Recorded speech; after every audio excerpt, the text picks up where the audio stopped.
Jawaharlal Nehru. Pandit Jawaharlal Nehru 14 November 1889ರಲ್ಲಿ ಅಲಹಾಬಾದ್ನಲ್ಲಿ ಜನಿಸಿದರು. ಇವರ ತಂದೆ ಮೋತಿಲಾಲ್ ನೆಹರು, ತಾಯಿ ಸ್ವರೂಪ ರಾಣಿ. ತಮ್ಮ ಆರಂಭಿಕ ಶಿಕ್ಷಣವನ್ನು ಮನೆಯಲ್ಲಿ ಖಾಸಗಿ ಶಿಕ್ಷಣದಿಂದ ಪಡೆದರು. ಭಾರತದ ಮೊದಲ ಪ್ರಧಾನಿಯಾಗಿದ್ದರು. ನೆಹರೂರವರು ಪ್ರಜಾಪ್ರಭುತ್ವ, ಜಾತ್ಯತೀತತೆ, ಸಮಾಜವಾದದ ತತ್ವಗಳನ್ನು ಎತ್ತಿ ಹಿಡಿದಿದ್ದರು. ಭಾರತದ ಪ್ರಧಾನಮಂತ್ರಿಯಾಗಿ 1947ರಿಂದ 1964ರವರೆಗೆ ಸೇವೆ ಸಲ್ಲಿಸಿದ್ದರು. ನೆಹರು ಕ್ವಿಟ್ ಇಂಡಿಯಾ ನಿರ್ಣಯವನ್ನು ಮಂಡಿಸಿದ್ದರು. ಪಂಚವಾರ್ಷಿಕ ಯೋಜನೆಗಳ ಮೂಲಕ ಗ್ರಾಮೀಣ ಅಭಿವೃದ್ಧಿಗೆ ಒತ್ತು ನೀಡಿದ್ದರು. ಮಕ್ಕಳು ಅವರನ್ನು ಚಾಚಾ ನೆಹರು ಎಂದು ಕರೆಯುತ್ತಿದ್ದರು. ಅವರ ಜನ್ಮದಿನವನ್ನು ಮಕ್ಕಳ ದಿನವೆಂದು ಭಾರತದಾದ್ಯಂತ ಆಚರಿಸಲಾಗುತ್ತದೆ.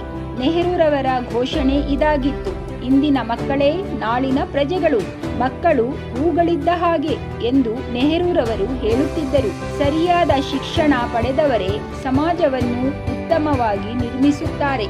ಮಕ್ಕಳ ಪ್ರತಿಭೆ, ಸಾಮರ್ಥ್ಯವನ್ನು ಗುರುತಿಸುವ ದಿನ. ಜವಾಹರ್ಲಾಲ್ ನೆಹರು ಮಕ್ಕಳನ್ನು ತುಂಬಾ ಪ್ರೀತಿಯಿಂದ ಕಾಣುತ್ತಿದ್ದರು. ಟುಮಾರೋ ಈಸ್ ಯುವರ್ಸ್ ಅಂದರೆ ನಾಳೆ ನಿಮ್ಮದು ಎಂದು ಹೇಳುತ್ತಿದ್ದರು. ಮಕ್ಕಳು ರಾಷ್ಟ್ರದ ನಿಜವಾದ ಶಕ್ತಿ, ಸಮಾಜದ ಅಡಿಪಾಯ ಎಂದು ಹೇಳುತ್ತಿದ್ದರು.